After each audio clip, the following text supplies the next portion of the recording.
Hello दोस्तों, मैं हूं अमरदीप सिंह। आप सभी का स्वागत करता हूं अपने YouTube चैनल CGPSC नॉलेज में। दोस्तों, जो हमारा ग्रामीण विकास वाली वीडियो सीरीज चल रही थी उसमें हमने कल की क्लास में इंदिरा आवास योजना को कवर कर लिया था। आज की क्लास में हम प्रधानमंत्री आवास योजना ग्रामीण के पार्ट को कवर करने वाले हैं। ये पूरा पार्ट यहाँ पे कवर हो जाएगा, लेकिन थोड़ा सा बचेगा, उसको हम अगले वीडियो में कवर करेंगे। साथ ही अगले वीडियो में एक नई योजना भी देखेंगे। तो आज की क्लास में प्रधानमंत्री आवास योजना कवर होगा और ये बहुत ज्यादा इंपॉर्टेंट योजना है और इससे पेपर में क्वेश्चन बनने की संभावना भी ज्यादा है। तो इसका अच्छे से नोट कीजिएगा और मैं जितने भी नए आंकड़े हैं सब चीज यहाँ पर उपलब्ध करवाऊंगा।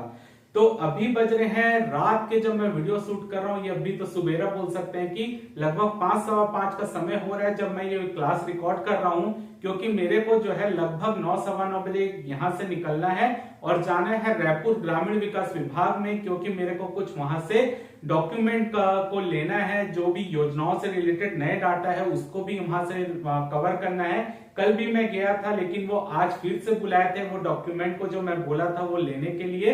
तो मैं वहां बात करके जो है डॉक्यूमेंट ले रहा हूं और जितने भी नई योजना है उससे रिलेटेड जितने भी डेटा है सबको मैं यहाँ पर कवर करने का पूरा प्रयास करूंगा।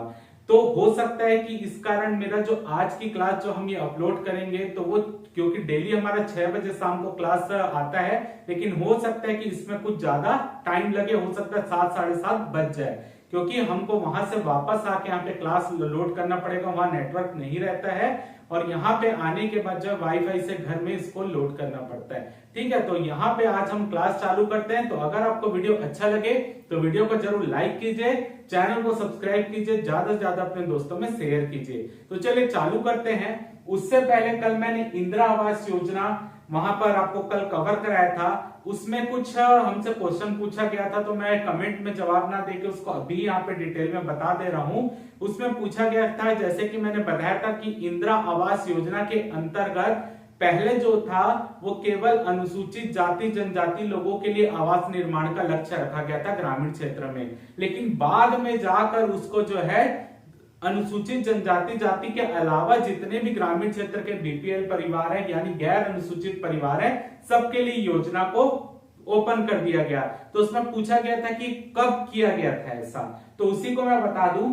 इंदिरा आवास योजना के अंतर्गत 1993-94 के जो वित्तीय वर्ष था उसमें गैर अनुसूचित ग्रामीण परिवारों को शामिल किया गया था। उससे पहले जितने भी थे जो अनुसूचित जाति जनजाति SC ST परिवार थे ग्रामीण क्षेत्र में, उनके लिए ये जो थी योजना थी, लेकिन 1993-94 में गैर अनुसूचित ग्रामीण परिवार को भी इसमें शामिल किया गया। उसके बाद से गैर अनुसूचित ग्रामीण बीपीएल परिवारों के लिए भी आवास निर्माण किए जाने लगे। तो ये हो गया पहला जो क्वेश्चन पूछा गया था, उसका आंसर मैंने बता दिया। इसके अलावा मैं कुछ अपडेट भी यहाँ पर कराना चाहता हूँ, इसको अपडेट कर लीजिएगा कि मैंने कल आपको बताया था कि इंदिरा आवास योजना प्रधानमंत्री आवास योजना में जब मर्ज हो रही थी तब उस समय इंदिरा आवास योजना के अंतर्गत मैदानी क्षेत्र में 45,000 रुपए दिए जाते थे।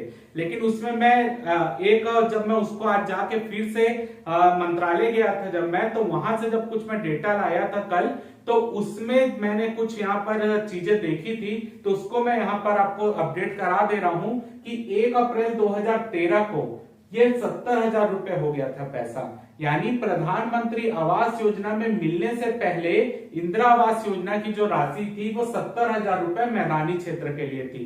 ठीक है, यानी एक घर बनाने के लिए इंदिरा आवास योजना के अंतर्गत 1 अप्रैल 2013 से 70,000 रुपए दिए जाने लगे थे। और पर्वतीय व दुर्गम क्षेत्र में जो 48,500 रुपए मैंने लिखाया था वो 1 अप्रैल 2013 से 75,000 रुपए हो गया था।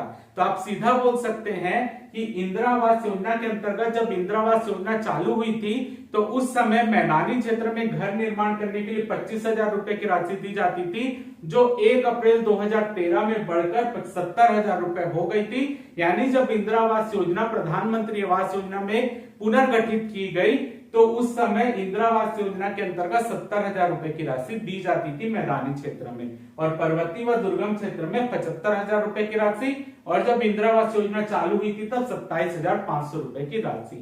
एक चीज और, ये मैं कल आपको बताना भूल गया था वहां पर, तो इसको भी नोट कर लीजिएगा कि इंदिरा आवास योजना के अंतर्गत जो घर का निर्माण यानी आवास का निर्माण किया जाएगा जिसमें रसोई और शौचालय भी होना जरूरी है, टोटल कितना क्षेत्रफल में 20 वर्ग मीटर क्षेत्र में आवास का निर्माण होगा। ये याद रखिएगा कि न्यूनतम 20 वर्ग मीटर क्षेत्र में आवास, रसोई व शौचालय का निर्माण किया जाएगा इंदिरा आवास योजना के अंतर्गत। क्लियर है? तो यहाँ पे इंदिरा आवास योजना का जो भी अपडेट मेरे को दिखा था वो मैंने करा दी यहाँ पर, और भी मेरे को आने वाले समय में जो भी नई नई चीजें पता चलेगी वो मैं आपको साथ में कराते जाऊंगा। अब देखते हैं प्रधानमंत्री आवास योजना ग्रामीण, जिसका शॉर्ट फॉर्म है PMAYG, प्रधानमंत्री आवास योजना ग्रामीण, जी से ग्रामीण। तो इस शॉर्ट फॉर्म याद रखिएगा, प्रधानमंत्री आवास योजना ग्रामीण। ये कब चालू हुई है? 1 अप्रैल 2016 को। 1 अप्रैल 2016 को प्रधानमंत्री आवास योजना ग्रामीण प्रारंभ की गई है, और इंदिरा आवास योजना का ही ये पुनर्गठित रूप है, प्रधानमंत्री आवास योजना ग्रामीण। इसमें लक्ष्य रखा गया है वर्ष 2022 तक सबके लिए आवास का लक्ष्य, यानी जितने भी आवासहीन व्यक्ति है वर्ष 2022 तक सबके लिए आवास का निर्माण किया जाएगा, ऐसा लक्ष्य रखा गया है। अगला देखते हैं वित्तीय हिस्सेदारी कितनी है। तो वित्तीय हिस्सेदारी प्रधानमंत्री आवास योजना के अंतर्गत केंद्र और राज्य की हिस्सेदारी 60 और 40 है। केंद्र की हिस्सेदारी 60% है, राज्य की हिस्सेदारी 40% है। यानी जितना भी पैसा दिया जाएगा उसका 60% केंद्र सरकार देगी, 40% राज्य सरकार देगी। जबकि इंदिरा आवास योजना में 75-25 था। याद रखिएगा ना, ये अंतर है, तो इसको आप थोड़ा सा अच्छे से नोट कीजिएगा। प्रधानमंत्री आवास योजना के अंतर्गत जो केंद्र और राज्य की हिस्सेदारी है वो है 60-40 की, 60% केंद्र का हिस्सा, 40% राज्य का हिस्सा। इसके अलावा पूर्वोत्तर राज्य प्लस हिमालयन राज्य, पूर्वोत्तर राज्य यानी असम, मेघालय, त्रिपुरा, मिजोरम, अरुणाचल प्रदेश, नागालैंड, ये सब वाले राज्य। सिक्किम इसमें शामिल नहीं है पूर्वोत्तर राज्य में, याद रखिएगा इसमें। प्लस हिमालयन राज्य, हिमालयन राज्य कौन कौन से है? उत्तराखंड और हिमाचल प्रदेश। तो इन राज्यों में जो पूर्वोत्तर राज्य है प्लस हिमालयन राज्य, उत्तराखंड और आपके उत्तराखंड और यहाँ पर आपका हिमाचल प्रदेश, वहां भी ये रेशियो है 90-10 का, यानी 90% हिस्सेदारी केंद्र सरकार की, 10% हिस्सेदारी राज्य सरकार की। इसके अलावा जो यूनियन टेरिटरी है, संघ राज्य क्षेत्र, वहां पर पूरी हिस्सेदारी केंद्र सरकार की है। अगला देखते हैं इसका उद्देश्य क्या है, याद रखिएगा ना, ये पेपर में आता है। उद्देश्य क्या है प्रधानमंत्री आवास योजना का? ग्रामीण क्षेत्र में जीवन यापन करने के लिए पक्का आवास, रसोई व शौचालय युक्त आवास सुविधा उपलब्ध कराना, यही इंदिरा आवास योजना का भी उद्देश्य था कि ग्रामीण क्षेत्र में जिन लोगों के पास आवास नहीं है उनके लिए आवास, शौचालय व वहां पे मुख्य रूप से रसोई का निर्माण कराना इस योजना का उद्देश्य है। अब प्रधानमंत्री आवास योजना के अंतर्गत कुछ प्रमुख बिंदु देख लेते हैं। पहला, राज्यों के लिए लक्ष्य व राशियों का निर्धारण भारत सरकार द्वारा तय किया जाता है, यानी कौन से राज्य में कितने घरों का निर्माण किया जाना और कितने राशि दी जाएगी वहां पर, वो तय करने का काम भारत सरकार का है, ना कि राज्य सरकार का। यानी भारत सरकार तय करेगी कि इस साल छत्तीसगढ़ में जो है 2000 घर का निर्माण किया जाना है, आवास का निर्माण किया जाना है, तो उसके अनुरूप राशि दी जाएगी। ऐसा नहीं कि राज्य सरकार तय करेगी कि यहाँ पर इतने घर बनना है, वो तय करेगी केंद्र सरकार की किस राज्य में कितने राज्य घर बनना है, आवास का निर्माण करना है और कितनी राशि उनको देना है। अगला पॉइंट, आवासों का निर्माण राज्य मिस्त्रियों द्वारा किया जाता है। जैसे कि इंदिरा आवास योजना में हमने क्या देखा था? इंदिरा आवास योजना में हमने देखा था कि वहां पर घरों का निर्माण करने की जो जिम्मेदारी थी वो जिम्मेदारी हितग्राहियों की थी, लेकिन प्रधानमंत्री आवास योजना के अंतर्गत ये जिम्मेदारी राज्य मिस्त्रियों को दे दी गई। राज्य मिस्त्री उन्हें बोला जाता है जो मनरेगा योजना के अंतर्गत ऐसे मजदूर जिन्होंने घर बनाने का प्रशिक्षण लिया हो। ठीक है, इंदिरा, फिर से बोल रहा हूं, मनरेगा योजना के अंतर्गत आने वाले ऐसे अकुशल श्रमिक जिन्होंने घर बनाने या आवास निर्माण के लिए प्रशिक्षण लिया हो। हम आगे वाली क्लास में पढ़ेंगे भी राज मिस्त्रियों का प्रशिक्षण किया जाता है, तो जो प्रशिक्षण ले लेते हैं उन्हें राज मिस्त्री कहते हैं, और इनको ही, राज मिस्त्रियों को ही जो इस योजना के अंतर्गत घर निर्माण का जिम्मेदारी सौंपी गई है। ठीक है, चाहे वो अपने घर का निर्माण करे, राजमिस्त्री अपने घर का भी निर्माण कर सकता है, और दूसरे का घर का करेगा तो वो भी राजमिस्त्री ही करेगा। अगला पॉइंट, राज्य स्तर में नोडल खाते से एफटीओ के माध्यम से हितग्राही के खाते में फंड जारी किया जाता है। यानी राज्य स्तर पर प्रधानमंत्री आवास योजना के लिए एक नोडल खाता बना है जिसमें केंद्र सरकार पैसा भेजती, राज्य सरकार भी प्रधानमंत्री आवास योजना के अंतर्गत अपनी हिस्सेदारी उसी में डालती है, और समय समय पर एफटीओ फंड ट्रांसफर ऑर्डर के माध्यम से वो जो भी हितग्राही है उनके खाते में आवास निर्माण के लिए पैसा डालते रहती है। जिस तरीके से उनकी प्रक्रिया होती है उस हिसाब से पैसा डालते रहते हैं। अगला पॉइंट, आवास के निर्माण हेतु यूएनडीपी संस्था द्वारा राज्य में सर्वेक्षण के तत्पश्चात सस्ते व आपदा रोधी आवास डिजाइन तैयार किए गए हैं। यानी जो यूएनडीपी संस्था है उन्होंने हमारे यहाँ सर्वेक्षण किया है। ये सर्वेक्षण हमारे राज्य सरकार ने कराया था कि हमारे क्षेत्र में किस प्रकार एक अच्छे आवास का निर्माण किया जा सकता है, वो भी सस्ते और आपदा रोधी, यानी कोई प्राकृतिक आपदा आती तब भी उसको नुकसान ना हो। तो सर्वेक्षण के अनुसार वो डिजाइन तैयार किया यूएनडीपी संस्था ने।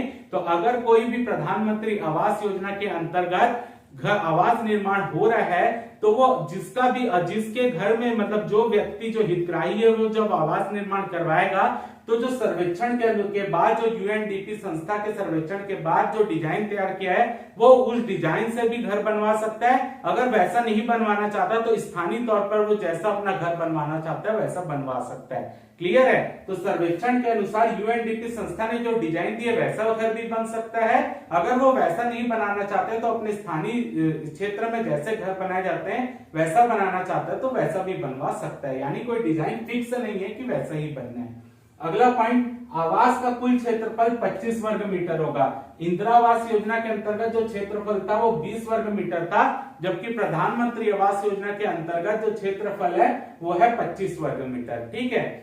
इसके अलावा जितने भी घर बनाए जाएंगे, जितनी भी राशि आवंटित की जाएगी 60% SC/ST के लिए होगी, 15% अल्पसंख्यक के लिए होगी, जबकि 3% दिव्यांग लोगों के लिए होगी।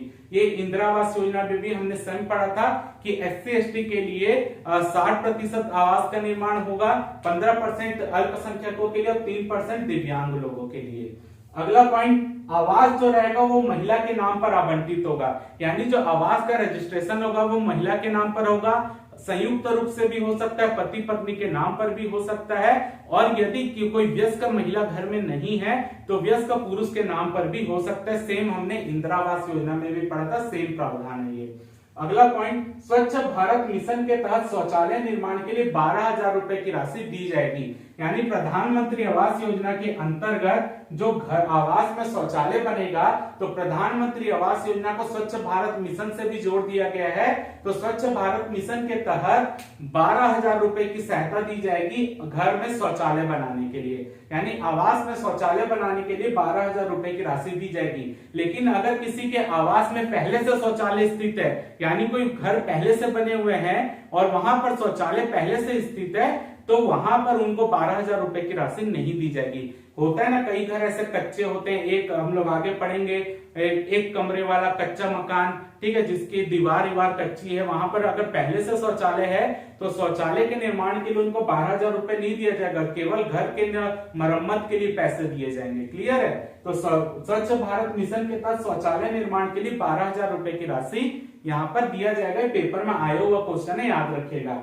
अगला पॉइंट, आवास निर्माण हेतु मनरेगा के तहत अतिरिक्त मानव दिवस। जैसे कि मैंने बताया था, आवास निर्माण के लिए मनरेगा के तहत सामान्य क्षेत्र में 90 दिनों का, जबकि पर्वतीय क्षेत्र, दुर्गम क्षेत्र या आपके आईएपी जिलों में 95 दिनों का अतिरिक्त रोजगार दिया जाएगा। जैसे मनरेगा के तहत 100 दिन का रोजगार मिलता है, तो 90 दिनों का अतिरिक्त रोजगार कहाँ मिलेगा? सामान्य जिलों में, यानी मैदानी क्षेत्र के जिलों में। जबकि जो पर्वतीय क्षेत्र है, दुर्गम क्षेत्र वाले जो या आईएपी जिले, इंटीग्रेटेड एक्शन प्लान नक्सल प्रभावित जनजाति क्षेत्र, वहां 95 दिन का अतिरिक्त रोजगार मिलेगा। ये मैंने आपको बताया था। लेकिन ये रोजगार के लिए आपको राजमिस्त्री का प्रशिक्षण लेना पड़ेगा ना, याद रखिएगा, जो मैंने पहले भी बताया।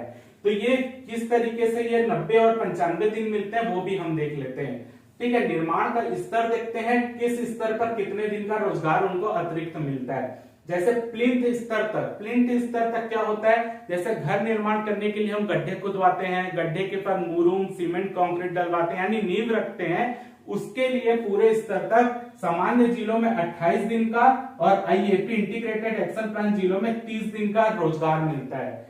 प्लिंथ से लिंटर स्तर तक, यानी लिंटर डालने तक जो रोजगार मिलता है वो 24 दिन का सामान्य जिले में, जबकि आईएपी जिले में 25 दिन का होता है। लिंटर से छत स्तर तक, यानी लिंटर डल के अब छत बन रही है तो उसमें 10 दिन का सामान्य जिले में और 10 दिन का आईएपी जिलों में रोजगार मिलता है। छत से पूरे घर आवास बनने तक, पूर्ण होने तक 28 दिन सामान्य जिलों में और आईएपी जिलों में 90 दिन का। तो इस तरीके से सामान्य जिलों में 28 प्लस 24 प्लस 10 प्लस 28 करेंगे तो ये आ जाएगा 90 दिन। तो इस तरीके से 90 दिन का अतिरिक्त रोजगार मिलता है मनरेगा योजना के अंतर्गत, जब प्रधानमंत्री आवास योजना से मिक्सअप होता है उसका। ठीक है, तो 100 प्लस 90 मैदानी क्षेत्र में फिर 190 दिन का रोजगार हो जाता है, जबकि आईएपी जिलों में इनको प्लस करोगे तो 95 दिन हो जाएगा। तो ये घर बनने की प्रक्रिया है, कौन सी प्रक्रिया में कितने दिन का रोजगार उनको मिल रहा है, कितने दिन का, वो यहाँ पर स्तर वाइज मैंने आपको डिटेल में बता दिया है। तो इस तरीके से आपको हर जगह में ये केवल मिलेगा 90 दिन का अतिरिक्त रोजगार, 95 दिन का आईएपी जिलों में। लेकिन वो कैसे मिलता है उसको मैंने पूरे स्तर वाइज यहाँ पर बता दिया, आपको ये अच्छे से समझ आ गया। तो इनको जोड़ने से टोटल 90 दिन आता है और इनको जोड़ने से 95 दिन आता है। क्लियर है? अब मैं बताता हूं आपको कि प्रधानमंत्री आवास योजना के अंतर्गत एक आवास निर्माण के लिए कितनी राशि दी जाती है। अगर हम देखें, बात करें आईएपी जिले, आईएपी यानी इंटीग्रेटेड एक्शन प्लान जिले, चाहे वो नक्सल प्रभावित जिले हो या जनजाति क्षेत्र हो, तो कौन कौन से आईएपी जिले हैं? बस्तर संभाग में बस्तर, कोंडागांव, दंतेवाड़ा, सुकमा, बीजापुर, नारायणपुर, कांकेर, 7 जिले बस्तर संभाग के। सरगुजा संभाग का कोरिया, सरगुजा, जसपुर, बलरामपुर यानी 4 जिले। रायपुर संभाग का गरियाबंद 1 जिला और दुर्ग संभाग के राजनांदगांव और कबीरधाम 2 जिले। तो इस तरीके से अगर हम देखें 7 प्लस 4 11 12 तो 14 जिले छत्तीसगढ़ के ऐसे हैं जो आईएपी जिले के अंतर्गत आते हैं, यानी इंटीग्रेटेड एक्शन प्लान, यानी वो नक्सल प्रभावित जिले हैं या जनजाति बहुल्य जिले हैं या वहां पर जो है वन या दुर्गम क्षेत्र वाले जिले हैं। ठीक है, तो 14 जिले ऐसे हैं जहां पर आवास निर्माण के लिए 1,30,000 रुपए की मदद की जाती है, यानी वहां पर 1,30,000 रुपए दिए जाते हैं प्रधानमंत्री आवास योजना के तहत आवास निर्माण करने के लिए। तो ये हो गया आईएपी जिलों की बात। लेकिन अगर हम बात करें सामान्य जिले की, तो इनको छोड़ के जितने जिले हैं वो सामान्य जिले में आते हैं या मैदानी जिलों में आते हैं, जहां पर 1,20,000 रुपए की मदद दी जाती है। तो याद रखिएगा, प्रधानमंत्री आवास योजना के अंतर्गत आवास निर्माण के लिए मैदानी क्षेत्र में या सामान्य जिलों में 1,20,000 रुपए की सहायता की जाती है, जबकि आईएपी जिले इंटीग्रेटेड एक्शन प्लान जिले में 1,30,000 रुपए की मदद की जाती है और शौचालय निर्माण के लिए 12,000 रुपए दिया जाता है। और अतिरिक्त मजदूरी सामान्य क्षेत्र में 90 दिन की, जबकि आईएपी जिले में 95 दिन की अतिरिक्त मजदूरी भी दी जाती है। तो इस तरीके से आपका मैंने पूरी चीज बता दिया कि कितना पैसा प्रधानमंत्री आवास योजना के अंतर्गत। फिर से एक बार याद करते हैं, मैदानी क्षेत्र में 1,20,000, आईएपी जिले में 1,30,000, शौचालय के लिए 12,000, जबकि 90 दिन की अतिरिक्त मजदूरी सामान्य जिले में और 95 दिन की अतिरिक्त मजदूरी आपके दुर्गम जिले या आईएपी जिले में। क्लियर है? अगला पॉइंट देखते हैं। राज्य शासन ने यह निर्णय लिया है कि आगामी 5 वर्ष में आवासहीन परिवार, शून्य कमरे वाले परिवार, आवासहीन परिवार किसको बोलते हैं? जिनके पास आवास ही नहीं है। शून्य कमरे वाले परिवार उनको बोला जाता है जिनके घर में केवल एक ही रूम है, उसी में आपका रसोई भी है, वहीं पर सोना भी है, सब चीज वहीं करना है, तो उसको एक कमरे वाला या शून्य कमरे वाला आवास बोलते हैं। अगला, एक कमरे व 2 कमरे वाले कच्ची छत व दीवार वाले परिवार को आवास उपलब्ध कराएगी। ये राज्य शासन बोल रहा है कि हम आने वाले 5 साल में, भले इनका लक्ष्य 2022 में रखा गया है कि सब पूरे भारत में 2022 तक सबको आवास मिल जाएगा, लेकिन ये पूरा नहीं होगा। इसलिए छत्तीसगढ़ सरकार ने आने वाले 5 साल की योजना बना ली है कि ऐसे परिवार जो आवासहीन है, जिनके पास आवास नहीं है, या शून्य कमरे वाले परिवार, यानी ऐसे परिवार जो एक ही तरीके के रूम में है, वहीं पर खाना बना रहे हैं, वहीं यानी सोने के लिए कोई अलग क्षेत्र नहीं है उनके पास या रूम नहीं है। 1 कमरे या 2 कमरे वाले ऐसे परिवार, मतलब उनका आवास पहले से बना हुआ, वहां पर 1 कमरा है, यानी रसोई के अलावा 1 कमरा है, या 2 कमरे हैं, लेकिन वो अब कच्ची, यानी वो उनकी दीवार कच्ची हो चुकी है, छत कच्ची हो चुकी है, तो उनको भी आवास निर्माण करवा के देना या उनके घर की मरम्मत करा के देना, ये लक्ष्य रखिए छत्तीसगढ़ सरकार ने आने वाले 5 साल के लिए। और याद रखिएगा, छत्तीसगढ़ सरकार ने ये भी बोला है कि जो हमारे राज्य में घर बनेगा उसमें क्या क्या चीज होनी चाहिए। पहला चीज कि वो जो है आपका आवास होना चाहिए, सेकंड शौचालय होना चाहिए, थर्ड रसोई, ये भारत सरकार का है। लेकिन छत्तीसगढ़ सरकार ने इन 3 के अलावा एक चीज और जोड़ी है, वो है बरामदा। यानी छत्तीसगढ़ सरकार बोलती है कि हमारे राज्य में प्रधानमंत्री आवास योजना के तहत जो भी घर बनेंगे उसमें क्या क्या होना चाहिए, आवास, शौचालय, रसोई प्लस बरामदा, ये भी होना चाहिए। बल्कि जब केवल प्रधानमंत्री आवास योजना बोले तो केवल 3 चीज बोली है, छत्तीसगढ़ सरकार ने अपनी तरफ से बरामदा जोड़ा है, 4 चीज हो गया राज्य में प्रधानमंत्री आवास योजना के अंतर्गत। अगला पॉइंट, हितग्राहियों का चयन, यानी यहाँ पर जो लाभार्थी होंगे वो कौन कौन होंगे, उसका चयन सामाजिक, आर्थिक व जातिगत जनगणना 2011 के अनुरूप किया जा रहा है। यानी जो सामाजिक, आर्थिक व जातिगत जनगणना 2011 हुई थी उसके अनुरूप कौन कौन हितग्राही होंगे वो यहाँ पर बताया गया है, उसको हम एक एक करके देख लेते हैं। लेकिन आधार क्या है, 2011 की जो सामाजिक, आर्थिक व जातिगत जनगणना हुई थी उसी के आधार पर हितग्राहियों का चयन किया जाएगा। तो पहला, स्वतः शामिल परिवार, कौन हितग्राही होंगे, लाभार्थी होंगे, स्वतः शामिल परिवार। स्वतः शामिल परिवार किसको बोला जाता है, यानी स्वतः शामिल परिवार सीधी बात है जिनके पास आवास ही नहीं है। तो कौन कौन होंगे इसमें, बेघर परिवार जिनके पास आवास ही नहीं है, मैला ढोने वाले जो मैला ढोते हैं, आदिम जनजाति समूह यानी SC ST, विमुक्त बंधुआ मजदूर यानी जो पहले बंधुआ मजदूर थे अब वहां से सरकार ने उनको छुटवाया है, तो ये जो है ये स्वतः शामिल परिवार के अंतर्गत आते हैं और इनको आवास निर्माण करके दिया जाएगा। सेकंड, शून्य कमरे वाला परिवार, मैंने पहले ही आपको बता दिया शून्य कमरे वाला परिवार किसको बोलते हैं, जिनके पास एक ही रूम है, वहीं पर वो अपना उनका सोना, खाना, रसोई सब वहीं पर ही है। सेकंड, थर्ड है सभी 7 वंचन सूचकांक में शामिल, यानी ऐसे परिवार जो 7 वंचन सूचकांक के अंतर्गत आते हैं वो भी इस योजना के अंतर्गत हितग्राही होंगे। तो ये यहाँ पर आपके मन में आएगा 7 वंचन क्या है, तो 7 वंचन, वचन नहीं है याद रखिएगा, वंचन है। तो ये 7 वंचन सूचकांक में शामिल परिवार कौन कौन होते हैं वो देख लेते हैं। पहला पॉइंट, कच्ची छत या दीवार के साथ केवल 1 या 2 कमरे में रहने वाले परिवार, यानी ऐसे परिवार जिनके घर में 1 कमरा या 2 कमरा है लेकिन जो छत या दीवार है वो कच्ची है, वो इसके अंतर्गत आते हैं। सेकंड, परिवार में 16 से 59 वर्ष आयु का कोई वयस्क सदस्य ना हो, यानी ऐसा परिवार जिसमें 16 से 59 वर्ष आयु का कोई भी वयस्क सदस्य नहीं, केवल बच्चे बच्चे ही हैं, तो वो आएंगे इसके अंतर्गत। थर्ड, महिला मुखिया वाला परिवार जिसमें 16 से 59 वर्ष आयु का कोई भी पुरुष सदस्य नहीं है, यानी महिला मुखिया, ऐसा परिवार जिसकी मुखिया महिला है और उस परिवार में 16 से 59 वर्ष का आयु का कोई भी पुरुष नहीं है। अगला पॉइंट, किसी सक्षम शरीर वाले वयस्क सदस्य से रहित परिवार, यानी ऐसा परिवार जिसके हर सदस्य में कोई ना कोई शारीरिक रूप से दिक्कत है, शारीरिक रूप से दिक्कत यानी वो विकलांग की श्रेणी में आते हो, तो वैसे परिवार जो है वो इसके अंतर्गत आते हैं। अगला पॉइंट है SC ST परिवार, अनुसूचित जाति जनजाति परिवार।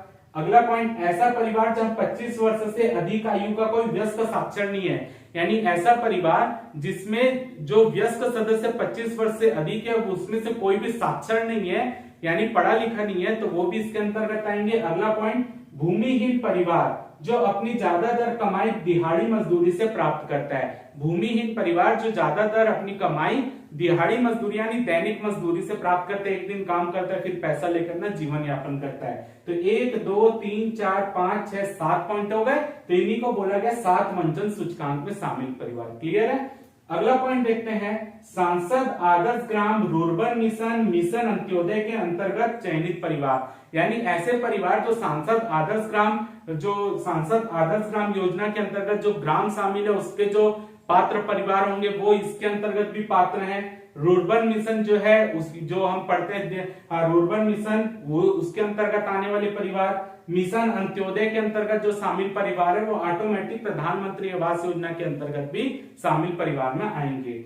अगला पॉइंट, विधायक आदर्श ग्राम के तहत चयनित ग्राम के परिवार, जो विधायक आदर्श ग्राम योजना के अंतर्गत जो विधायक किसी गांव को गोद लेकर और उस गांव को जो है आदर्श गांव के यानी उस गांव में सभी सुविधाएं उपलब्ध कराएंगे तो वो आदर्श गांव बन जाएगा।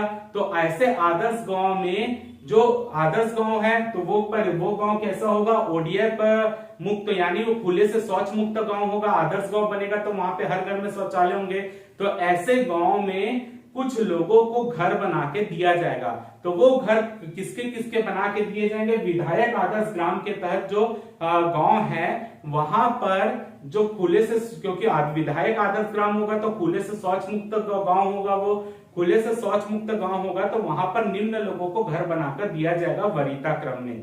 पहला सशस्त्र कार्यवाही में मारे गए अर्धसैनिक या पुलिस वाले, यानी ऐसे व्यक्ति जो अर्धसैनिक या पुलिस में काम करते थे और किसी मुठभेड़ के दौरान वो शहीद हो गए हैं, तो उनको ऐसे विधायक आदर्श ग्राम में घर बनाकर दिया जाएगा प्रधानमंत्री आवास योजना के तहत। ये पहले इनके प्रमुख, आप बोल लीजिए जो इनकी लिस्ट है कि जो क्रम है वरीयता क्रम, उसमें सबसे पहले इनको देंगे विधायक आदर्श ग्राम में। सेकंड, ऐसे परिवार जिनका कोई सदस्य कुष्ठ या कैंसर पीड़ित या एचआईवी से पीड़ित है, ऐसे कोई भी परिवार जिनका कोई भी सदस्य कुष्ठ रोग से, कैंसर रोग से या एचआईवी संक्रमित है, तो उनको भी जो है ऐसे विधायक आदर्श ग्राम में घर बनवा के दिया जाएगा। तीसरा है एकल बालिका वाले परिवार, यानी ऐसे परिवार जिनमें केवल एक बालिका है, वो भी परिवार इसके अंतर्गत विधायक आदर्श ग्राम में उनको भी बना के दिया जाएगा। अगला है तृतीय लिंग वन पट्टाधारी परिवार, तृतीय लिंग यानी ट्रांसजेंडर और वन पट्टाधारी परिवार जो है उनको भी विधायक आदर्श ग्राम के तहत घर बना के दिया जाएगा। क्लियर है? तो विधायक आदर्श ग्राम में घर बना के दिया जाएगा। तो ये उनकी वरीयता क्रम है, इसके अंतर्गत चयन किया जाता है कि किसको कितने घर बनवा के वहां पर देने हैं, वरीयता क्रम है। तो याद रखिएगा विधायक आदर्श ग्राम के तहत जो ओडीएफ ग्राम पंचायत है वहां पर आपको ये सब चीज वरीयता के तहत ये उपलब्ध कराई जाएगी, आवास का उनको बनवा के दिया जाएगा। तो यहाँ पर हम आज की क्लास खत्म करेंगे। इसके बाद भी कुछ पॉइंट बचे हुए हैं, इसके बाद हम वाला अगली क्लास में देखेंगे और उसके साथ एक और योजना को भी कवर कर लेंगे हम अगली क्लास में। तो आप इसके स्क्रीनशॉट ले लीजिए।